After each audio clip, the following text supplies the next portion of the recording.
Salawat serta salam tidak lupa kita hajurkan kepada junjungan Nabi besar Muhammad sallallahu alaihi wasallam, kepada seluruh ahli keluarganya, para sahabat-sahabatnya, dan seluruh orang-orang memperjuangkan agama sunnahnya sampai akhir masa. Allahumma ja'alna minhum ya rabbal alamin. Ma'asyiral muslimin, jemaah sekalian yang dirahmati oleh Allah Ta'ala, khutbah pada kali yang singkat ini Al-Khatib mengangkat sebuah tema, suatu kepastian. Sesuatu yang pasti, yang yakini, yang qad'i, bahkan menurut Allah dan Rasulnya. Terkadang banyak tidak yakini oleh manusia. Tetapi sesuatu yang tidak pasti, sesuatu yang fata morgana, yang kemungkinannya hanya 50%, bahkan kemungkinan keberhasilan dan keuntungannya sampai hanya 2%. Bahkan terkadang sesuatu yang memudorotkan baik kesehatan dunia badannya, ekonominya, dunianya dan akhiratnya. Tapi ketika sering diungkap, sering disampaikan, sering diiklankan di mana-mana, maka kita mendapatinya hal yang tidak pasti tersebut bahkan memudorotkan dunia dan akhiratnya, berubah menjadi satu keyakinan, berubah menjadi satu kepastian, sehingga menjadi ungkapan-ungkapan sesuatu yang terkadang tidak sesuai dengan nalar kita. Ma'asyiral muslimin, hari ini suatu kepastian yang datang dari Allah Ta'ala, yang datang dari Nabi kita Muhammad sallallahu alaihi wasallam, wa huwa shadiqul masduq, dan dia adalah benar yang dibenarkan, ragu dengannya adalah satu kekufuran. Tapi karena jarang didengar, jarang diulang-ulang, jarang diperdengarkan, jarang diiklankan khabar-khabar nubuwah, khabar-khabar langit, khabar-khabar akhirat, maka berapa banyak manusia, bahkan orang-orang yang mengatakan dirinya sebagai muslim, terkadang ragu atau bahkan terpengaruh dengan keraguan yang ditebarkan oleh orang-orang yang tidak suka dengan syariat Allah Subhanahu wa taala. Apa di antara kepastian tersebut? Mari kita lihat beberapa hadis dari hadis-hadis sahih yang diriwayatkan kepada Nabi kita Muhammad sallallahu alaihi wasallam. Dalam hadis yang sahih diriwayatkan, Nabi kita Muhammad sallallahu alaihi wasallam pernah bersabda, "Awalu ma khalaqallahu al-qalam, faqala uktub, qala wa ma aktubu ya Rabb." Sesungguhnya yang pertama kali diciptakan oleh Allah adalah qalam, adalah pena. Pena mengatakan, ketika Allah memerintahkan uktub, tulislah wahai pena, maka pena mengatakan, "Wa ma aktubu ya Rabb." Dalam riwayat, "Wa ma aktub ya rabbal alamin." Apa yang harus kutulis wahai Tuhanku, wahai Tuhan semesta alam, dan beliau yang lain. Maka Allah Subhanahu wa taala berfirman, "Uktub al-qadar." Dalam riwayat, "Uktub maqadir ila qiyamis saah."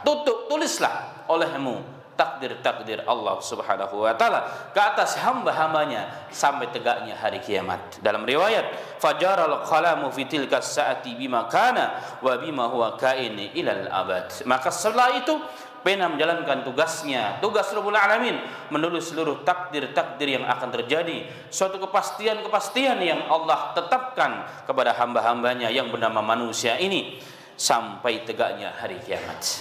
Dalam riwayat yang lain, qadarallahu al-maqadir khalaiq qabla an yakhlaqal samawati wal ard bi 50,000 sanatin. Dan perintah ini dalam hadis yang sahih yang lainnya, Nabi Muhammad sallallahu alaihi wasallam mengatakan kepastian ini, takdir-takdir ini ditulis oleh qalam atas perintah Rabbul Alamin, Allah Subhanahu wa taala, bahkan 50.000 tahun sebelum Allah menciptakan langit dan bumi.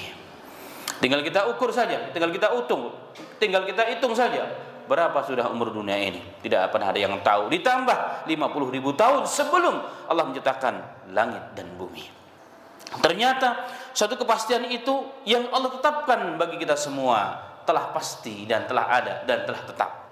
Kemudian ma'asyiral muslimin, diperbaharui ketetapan tersebut ketika seorang manusia sudah menjadi janin 4 bulan pertama ketika berada di rahim seorang ibunda. Dalam hadis yang sahih riwayat Bukhari dan Muslim, Nabi Muhammad sallallahu alaihi wasallam bersabda, "Inna ahadakum yajma'u khalqahu fi batni ummihi 40 yawman nutfah, summa yakunu alaqatan misla dhalik, summa yakunu mudghatan misla dhalik, summa yursalu ilaihi al-malak fayanfuhu fihi ruh." Sesungguhnya salah seorang di antara kalian, proses kejadian kalian adalah 40 hari pertama di rahim seorang ibu masih berbentuk nutfah, cairan. Kemudian berubah 40 hari yang kedua, berubah menjadi segumpal darah. Kemudian 40 hari yang ketiga, 4 bulan sempurna, berubah menjadi segumpal daging. Itulah yang dinamakan janin. karena telah sempurna 4 bulan. Kemudian Rasulullah mengatakan, "Summa yursilu ilaihil malak." Kemudian Allah utus kepadanya seorang malak dan diperintahkan oleh Allah, "Fayanfukhu fi ruh," ditiupkan ruh kepadanya. Sehingga dikatakan bahwa bayi itu akan terlihat, akan ketahuan dengan jelas laki-laki ataupun perempuan. Dengan teknologi canggih yang dihadirkan oleh manusia atas taufik Allah hari ini, dapat ketahuan kapan? Setelah 4 bulan. Setelah 3 kali 40 hari. Sebelumnya tidak ada yang tahu apakah anak ini laki-laki ataupun perempuan. Karena penentuannya di situ 4 bulan pertama. Setelah ditiupkan ruh oleh Allah Subhanahu wa taala, ketahuan. Makanya selanjutnya Rasulullah mengatakan, wa yu'maru bi arba'i kalimat. Kemudian diperintahkan oleh Allah malaikat untuk mencatat 4 perkara pada seorang manusia. Bikatbi rizqihi wa ajalihi wa amalihi syaqiyun aw sa'id. Ditulis kepadanya berapa rezekinya. Rezeki itu, ma'asal muslimin jemaah sekalian, bukan hanya makan dan minuman, sesuatu yang bermanfaat bagi manusia itulah rezeki. Maka suami yang soleh itu rezeki bagi istrinya. Wanita yang solehah adalah rezeki terbesar, nikmat terbesar, bahkan sebaik-baik perhiasan kata Rasulullah bagi suaminya. Ibunda yang solehah, bapak yang soleh, nikmat yang terbesar, rezeki yang terbesar yang Allah berikan kepada anak-anaknya. Teman yang baik merupakan rezeki. Ilmu yang baik, komunitas yang baik, masjid yang baik, pengurus yang baik, semua adalah rezeki dari Allah Subhanahu wa taala. Dan semua itu telah ditentukan kepastiannya oleh Allah Subhanahu wa taala, diperbaharui pada saat manusia berumur 4 bulan dalam kandungan seorang ibunda. Kemudian Nabi Muhammad SAW mengatakan wa ajalihi, dan juga ajalnya, kematiannya. Berapa lama si fulan itu hidup? Berapa lama si fulan ini akan hidup dan di mana dia meninggal? Semua telah ditentukan. Kepastiannya sudah pasti, telah ditulis oleh Allah Subhanahu wa taala. Kemudian wa amalihi, dan amal-amalnya, apa yang dia akan lakukan nanti, semua sudah dalam ilmu Allah taala. Wa syaqiyun aw sa'id, dia akan menjadi orang yang bahagia atau yang sengsara, baik dalam hidupnya atau ending akhir hayatnya, itu semua telah ditulis oleh Allah Subhanahu wa taala.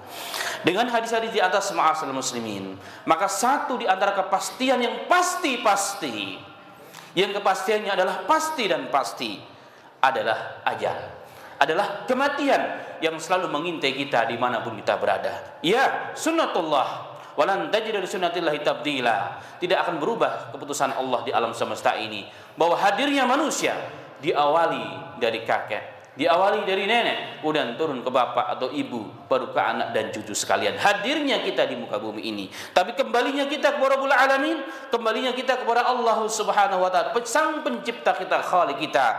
Tidak ada yang tahu. Tidak harus urutan kakek dulu baru orang tua kita, baru anak dan baru cucu. Tidak ada. Berapa banyak orang yang meninggal dunia ternyata neneknya, anaknya yang masih kecil, atau bahkan cucunya, bahkan cicitnya terlebih dahulu, padahal kakeknya, neneknya masih segar. Ini semua adalah ketentuan Allah Subhanahu wa taala. Tetapi yang ingin disampaikan dalam khutbah yang singkat ini, bahwa ajal, kematian, al-maut, wafat, suatu kepastian dan kepastian dari Rabbul Alamin, Allah Subhanahu wa taala. Karena itulah Allah berfirman dalam Al-Quran mengingatkan kita, kaifa takfuruna billah, wahai manusia, bagaimana kalian ini berkufur dengan Allah Subhanahu wa taala, wa kuntum amwata, dahulu kalian tidak pernah ada, dahulu kalian mati, kalian masih berupa zat-zat makanan yang tersimpan dalam pohonan dan tumbuh-tumbuhan yang kemudian dimakan oleh kedua orang tua kalian. Dari situlah proses terjadinya manusia. Wa kuntum amwata, wahai manusia, bagaimana bisa kalian tidak bersyukur kepada Allah, tidak beriman kepada Allah Subhanahu wa taala yang menciptakan kalian? Wa kuntum amwata, dahulu kita tidak pernah ada. Summa yumitukum, kemudian summa ahyakum fa ahyakum, kemudian Allah menghidupkan kalian. Fa summa yumitukum, kemudian Allah mematikan kalian. Summa ilaihi turja'un, kemudian kalian akan dikembalikan kepada Allah Subhanahu wa taala. Allah bertanya kepada kita, ma'asam, tapi enggak perlu dijawab. Ini adalah pertanyaan istifham untuk mengingatkan kita semua bahwa kita dulu tidak ada, dan ingat, kalau dulu tidak ada. Di mana kita dahulu? Dari Allah, kita pun akan kembali kepada Allah Ta'ala. Maka ayat ini menunjukkan kepada kita kepastian di atas kepastian. Dalam ayat yang lain Allah Ta'ala berfirman, kullu man 'alaiha fan wa yabqa wajhu rabbika dzul jalali wal ikram. Allahu akbar. Kullu man 'alaiha fan. Setiap yang ada di muka bumi ini fania, tidak ada yang kekal, akan hancur dan akan binasa. Wa yabqa wajhu rabbika dzul jalali wal ikram. Dan yang tersisa, yang kekal abadi, tidak akan pernah punah, tidak akan pernah hancur, adalah Allah Subhanahu wa taala. Kullu nafsin dha'iqatul maut. Setiap yang berjiwa pasti akan datang kematian kepadanya. Dan jika telah datang kematian tersebut, ma'asal muslimin, jika telah ditentukan waktunya, la yu'akhiru sa'atan wa la yastaqdimun, tidak bisa ditakhirkan walaupun ada urusan yang belum selesai. Urusan pembagian warisan belum selesai, tugas-tugas negara belum selesai. Subhanallah, hukum belum dituntaskan, tapi tidak bisa ditakhirkan, wala yastaqdimun, dan tidak bisa dipercepat walaupun kita sudah bosan ingin lari dari masalah dan kenyataan. Kata Allah, tidak bisa ditakhirkan. Dalam ayat yang lain Allah mengatakan, wala yu'akhirullahu nafsan idza jaa ajaluha. Allahu akbar. Tidak sekali-kali lam dalam Al-Qur'an, dalam hadis Nabi Muhammad sallallahu alaihi wasallam bermakna tidak akan mungkin Allah mentakhirkan kematian yang telah ditentukan kepada seorang manusia. Kemungkinan ada, tapi itu atas kehendak Allah Subhanahu wa taala. Artinya, jika telah datang waktunya mati, pasti akan datang kematian dengan sebab apapun, ma'asal muslimin. Ada yang bertanya, bagaimana dengan orang yang mati suri? Yang katanya mati, hidup kembali. Itu namanya mati suri. Dikatakan, jika benar itu terjadi, berarti dia belum mati sesungguhnya. Kenapa? Karena masih hidup kembali. Berarti masih tersisa rezekinya yang belum habis, yang Allah masih tentukan pada orang tersebut. Dan dalam hadis Nabi Muhammad sallallahu alaihi wasallam, Rasulullah pernah mengatakan, lan tamuta nafsan hatta tastamila rizquha. Tidak akan pernah mati seorang jiwa, sebuah jiwa, jika masih tersisa rezekinya dan belum sempurna dinikmati dan diberikan oleh Allah kepada sang penerima tersebut. Ma'asal muslimin rahimani wa rahimakumullah. Dan kematian ini, ma'asal muslimin, akan mendatangi kita dimanapun kita berada, bagaimanapun usaha seorang manusia untuk menghindari kematian tersebut. Takut dengan namanya tua, takut dengan kematian, tetapi sang kematian itu pasti dan pasti akan mendatangi kita. Karena itulah Allah Subhanahu wa taala mengatakan, qul innal mauta allati tafirruna minhu fa innahu mulaqikum. Katakanlah Muhammad kepada umatmu, innal mauta, sesungguhnya kematian itu yang kalian lari darinya, yang kalian takut dengannya. Takut tua alias takut mati. Kalian takut dengan itu. Apa kata Allah Subhanahu wa taala? Fa innahu mulaqikum. Sesungguhnya yang akan mendatanginya, yang akan mendatangi adalah kematian tersebut kepada kalian. Bahkan Allah mengatakan, aina matakunu yudrikukumul maut walau kuntum fi burujim musyayyadah. Sesungguhnya dimanapun kalian berada, jika telah datang waktu kematiannya, kematian tersebut akan mendatangi kalian walaupun kuntum, kalian berada fi burujim musyayyadah, di benteng yang sangat kokoh dan sangat kuat, di dalam benteng yang dijaga dengan benteng yang besar, dengan penjaga-penjaga yang luar biasa, di dalam kamar yang luar biasa dijaga dengan apapun yang kalian punya. Tapi jika kematian telah datang kepadanya, tidak bisa ditakhirkan, ma'asal muslimin. Dan ingat bahwa umur umatnya Nabi Muhammad sallallahu alaihi wasallam adalah ditakdirkan oleh Allah pendek-pendek. Ada hikmah yang besar di balik itu semuanya. Walaupun bukan bahasan pada kali yang singkat ini. Nabi Muhammad sallallahu alaihi wasallam bersabda dalam hadis yang sahih riwayat Tirmidzi dan lain sebagainya, a'maru ummati ma baina sittina aw sab'ina sanah. Sesungguhnya umur umatku ini sekitar 60-70 tahun saja. Rasulullah 63 tahun, Abu Bakar 63 tahun. Begitulah kebanyakan sahabat, begitulah kebanyakan para ulama, bahkan di bawah itu 60-70 tahun saja. Wa aqalluhum man yuzawwiju dzalika, dan sedikit sekali yang melampaui batas itu, ma'asal muslimin. Maka jika ada di antara kita Saya dan antum semuanya sudah 60 tahun, 70 tahun, hati-hati, sudah datang rambu-rambu dari Allah Subhanahu wa taala. Apa rambu-rambunya? Ingat, mata kita sudah mulai rabun. Saya kalau baca dekat harus pakai kacamata. Kalau mau nyupir harus ganti kacamata. Itu tanda-tanda dari Allah.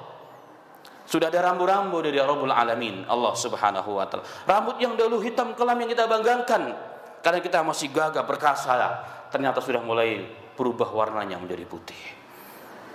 Dulu kekuatan kita sangat luar biasa, lari sampai berpuluh-puluh kilo. Hari ini jalan dari atas ke bawah, tangga yang cukup tinggi, sudah kelelahan dan keletihan. Itu tanda-tanda dan rambu-rambu dari Rabbul Alamin yang hendaknya kita faham itu. Karena itulah rambu titipan Allah Subhanahu wa pada alam semesta, pada diri kita semuanya. Semoga Allah berikan taufik kepada kita semuanya untuk selalu dapat mengerti tanda-tanda, sinyal-sinyal dari Rabbul Alamin. Kemudian muncul pertanyaan, bagaimana yang belum sampai? Oh, belum sampai juga, belum tentu dia tidak akan sehat, akan hidup selamanya, tidak. Berapa banyak orang yang meninggal dunia dengan cara tiba-tiba. Bahkan hari ini telah banyak anak-anak kecil meninggal dunia dengan berbagai macam sebab yang sangat luar biasa. Maka tidak ada bagi kita untuk lalai dengan sang kepastian di atas kepastian, yakni sang kematian.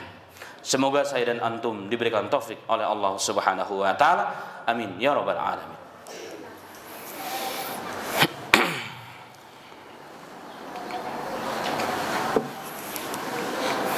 Alhamdulillahirabbil alamin. Hamdan katsiran thayyiban mubarakan fih. Kama yuhibbu rabbuna wa yarda. Allahumma salli wa sallim ala Muhammad sallallahu alaihi wasallam wa ala alihi wa ashabihi at-tayyibin wa tahirin wa man sanna bi sunnatihi ila yaumiddin. Amma ba'd. Ma'asyiral muslimin, sidang Jumat yang dirahmati dan dimuliakan oleh Allah Subhanahu wa taala.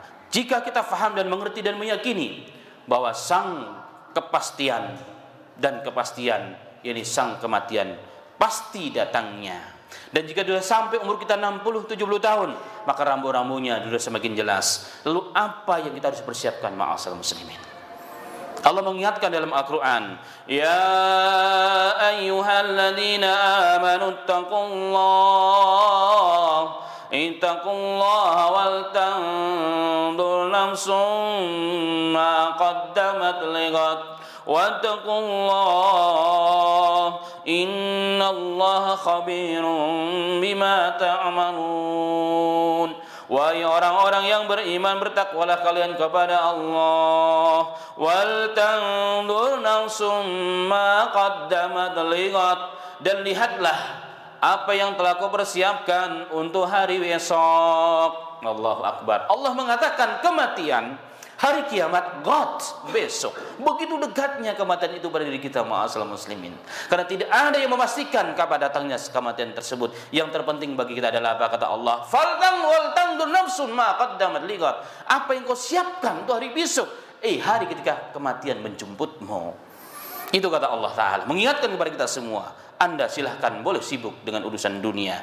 Anda boleh beristri, Anda boleh bersuami, Anda boleh jadi orang kaya, silahkan. Tapi ingat, ada kematian yang akan menjemput Anda. Anda lari, akan dijemput. Anda lari sekencang-kencangnya, dia pun akan datang dan menjemput kalian. Kecepatan kita lari akan terbalap seketika dengan sang kematian jika telah ditentukan oleh Rabbul Alamin, Allah Subhanahu wa taala. Karena itulah Nabi Muhammad sallallahu alaihi wasallam dalam riwayat, pernah diriwayatkan seorang sahabat bertanya kepada Nabi Muhammad sallallahu alaihi wasallam, "Ya Rasulullah, ayul mu'min afdal?" Wahai utusan Allah, mukmin yang bagaimana yang paling afdal? Hadis ini sahih. Maka Rasulullah mengatakan, "Ahsanukum khuluqa." Mukmin yang paling afdal, yang paling utama adalah di sisi Allah, bukan hanya di sisi manusia, adalah yang paling baik akhlaknya. Ternyata bukan yang paling baik ibadahnya. Berapa banyak orang beribadah tetapi rusak akhlaknya, berarti ibadahnya tidak benar. Karena dipastikan ibadahnya benar, maka akhlaknya pun akan menjadi baik. Maka tolak ukurnya bagi kita semua bukan untuk mengomentari orang lain, bukan untuk menilai orang lain, dan mengomentari dan juga memuhasabah diri sendiri. Akhlak saya sudah baik belum? Berarti ibadah saya belum baik. Ada kaitan yang sangat kuat antara ibadah dan akhlak. Maka Rasulullah ketika ditanya, yang paling baik mukmin itu siapa ya Rasulullah? Yang paling afdal itu siapa ya Rasul? Maka Rasulullah mengatakan, bukan yang paling baik banyak ibadahnya, bukan, tapi ibadah yang sesungguhnya, ibadah yang akan menjadi baik, menjadikan dirinya baik itu adalah jika akhlaknya telah baik. Maka Rasulullah mengatakan, yang paling baik di antara mereka akhlaknya.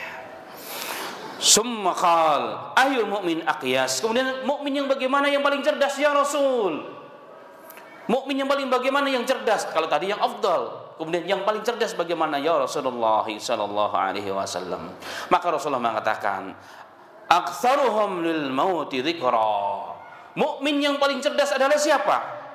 Adalah orang yang selalu mengingat kematian. Subhanallah, dia menjadi pejabat tapi ingat kematian, maka tidak berani dia mencuri harta rakyat. Dia seorang penegak hukum, membawa segala perlengkapan senjata, dia tidak berani meletuskan satupun butir dari senjata panas tersebut untuk membunuh manusia jika dia ingat bahwa besok akan mati. Subhanallah. Orang yang kaya raya tidak akan mau dia menghabiskan hartanya begitu saja haram atau sia-sia, karena dia ingat akan ada kematian. Apa yang dia gunakan akan diinfakkan sebanyak-banyak untuk pembangunan masjid ini, untuk membantu orang yang sedang berjuang di jalan Allah Subhanahu wa taala, jika dia ingat kematian tersebut. Inilah manfaat ma'asal muslim. Makanya Rasulullah mengatakan, manusia yang bercerdas ketika ditanya adalah siapa? Aktsaruhum lil mauti dzikra. Orang yang paling banyak mengingat kematian. Wa asanuhum lima ba'dahu isti'dadan. Dan orang yang paling siap dengan kedatangannya sang kepastian, yakni kematian tersebut. Siap dengan apa? Dengan iman dan amal. Iman dan amal, dan yang dilandasi dengan ilmu yang sahih. Rasulullah mengatakan, ulaikal aqyas. Mereka lah orang-orang yang cerdas. Mereka lah orang-orang yang cerdas, kata Nabi kita Muhammad sallallahu alaihi wasallam. Karena itulah Rasulullah mengingatkan kepada kita dalam hadis yang lain, aksiru dzikra hadimil ladzat. Perbanyaklah dari kalian wahai manusia. Silahkan anda kaya, silahkan anda jadi presiden, silahkan anda jadi jenderal, silahkan anda jadi apapun, silahkan. Tapi ingat, perbanyaklah mengingat kematian itu, kata Nabi Muhammad SAW. Kenapa? Dengan mengingat kematian akan memutus segala kecintaan kita kepada dunia. Yang kita ingat adalah akhiratnya Allah Subhanahu wa taala. Kadulah Al-Imam Ad-Daqaq rahimahullah taala dalam dinukilkan oleh Imam Qurtubi dalam Tadhkirah, beliau mengatakan, orang yang banyak mengingat kematian diberikan 3 hal. Yang pertama, ta'jilut taubah, dipercepat baginya, diberikan taufik, kekuatan baginya untuk bertaubat. Setiap ada dosa langsung bertaubat, takut kalau nanti mati. Saya baru berbuat dosa, baru melihat yang diharamkan oleh Allah, saya takut ya Allah kalau saya tidak sempat bertaubat kemudian setelah itu saya mati. Maka orang yang selalu mengingat kematian, cepat dia bertaubat, mengakui kesalahannya, bukan mencari pembenaran.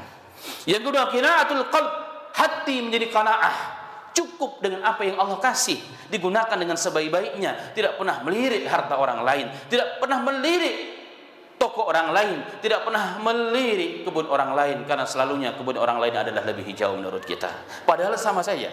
Maka dia qanaah, menerima, ridho dengan segala takdir dan keputusan Allah Subhanahu wa taala. Karena dia tahu ini bukan tujuan adalah Allah, tujuan adalah akhiratnya Allah Subhanahu wa taala. Kemudian buahnya dari ini semua adalah apa, ma'asal muslimin? Yang ketiga, nasyatul ibadah. Dia akan bersemangat beribadah, ada waktu beribadah. Dia gunakan waktu-waktunya, kalau tidak berzikir memberikan manfaat, salat apapun yang memberikan manfaat bagi dunia dan akhiratnya, jika selalu ingat kepada kematian. Tetapi jika tidak, kata beliau, ada 3 hal. Taswifut taubah, susah untuk bertaubat, susah mengakui kesalahan berarti. Kemudian apa yang terjadi? Tarkur ridal bil kafaf. Dia tidak pernah menerima takdir Allah, tidak pernah qanaah, akhirnya selalu berbuat apa? Menghalalkan segala cara, takasuf fil ibadah, dan akhirnya dia tidak pernah ibadah malas, hanya ibadah Jumatan doang seperti orang-orang yang sebelah sana. Na'udzubillah min dzalika. Semoga saya dan antum semuanya diberikan taufik oleh Allah Subhanahu wa taala menghimah dan belajar dari apa yang disampaikan. Amin amin ya rabbal alamin.